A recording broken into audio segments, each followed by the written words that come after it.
நான் சிவா பேசுகிறேன். இன்றைக்கி நம்ம எங்கே வந்திருக்கோம்னு பார்த்தீங்கன்னா கரூர் வந்திருக்கோம். கரூரில் வந்து எக்ஸாக்டாக ஒரு 28 கிலோமீட்டரில் இந்த ப்ராப்பர்ட்டி இருக்குங்க. இது வந்து பார்த்தீங்கன்னா டோட்டலாக 22 ஏக்கர். இதில் வந்து 2 ஏக்கரில் வந்து பார்த்தீங்கன்னா தேக்கு மரம் வச்சுருக்காங்க. இதில் ஒரு லேபர் குவார்ட்டர்ஸ் கட்டி விட்டுருக்காங்க, லேபருக்காக குவார்ட்டர்ஸ் கட்டி விட்டுருக்காங்க. அங்கே ரெண்டு மரம் வந்து அங்கே 2 ரூம் பார்த்தீங்களா, அது வந்து பார்த்தீங்கன்னா மோட்டார் ரூமுங்க. ஸோ இந்த 22 ஏக்கர் வந்து பார்த்தீங்கன்னா கிட்டத்தட்ட 800 அடி ரோட் பேஸ் இருக்குங்க. இந்த ப்ராப்பர்ட்டி வந்து ரோட்லேருந்து இப்போ நம்ம ஊர்லேருந்து ரொம்ப நியர்பைலே இருக்குதுங்க. அதாவது இந்த ஊருக்கும் இந்த இடத்துக்கும் ரொம்ப பக்கங்க. இப்போ நாங்கள் காட்டுறோம் பாருங்க, அங்கே மேலே ஒரு மோல் ட்ரீ பார்த்தீங்கன்னா அது தார் ரோடுங்க. இந்த 22 ஏக்கருக்குள்ளே இந்த கெஸ்ட் ஹவுஸ்க்கு போகிறக்காக ஒரு தார் ரோடு தடம் போட்டிருக்காரு. இந்த ப்ராப்பர்ட்டியில் ஒரு கெஸ்ட் ஹவுஸ் இருக்குது, 2 கிணறு இருக்குது, 2 சர்வீஸ் இருக்குது, வீட்டுக்கு ஒரு சர்வீஸ் இருக்குது, ஒரு போர் இருக்குது, எல்லா ஃபெசிலிட்டிஸோடு இருக்குங்க.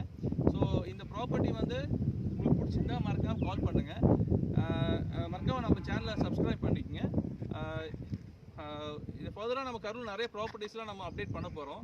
இந்த மறக்காம நம்ம சேனலை லைக் பண்ணிக்கங்க, ஷேர் பண்ணிக்கங்க, சப்ஸ்கிரைப் பண்ணிக்கங்க. நன்றி, வணக்கம்.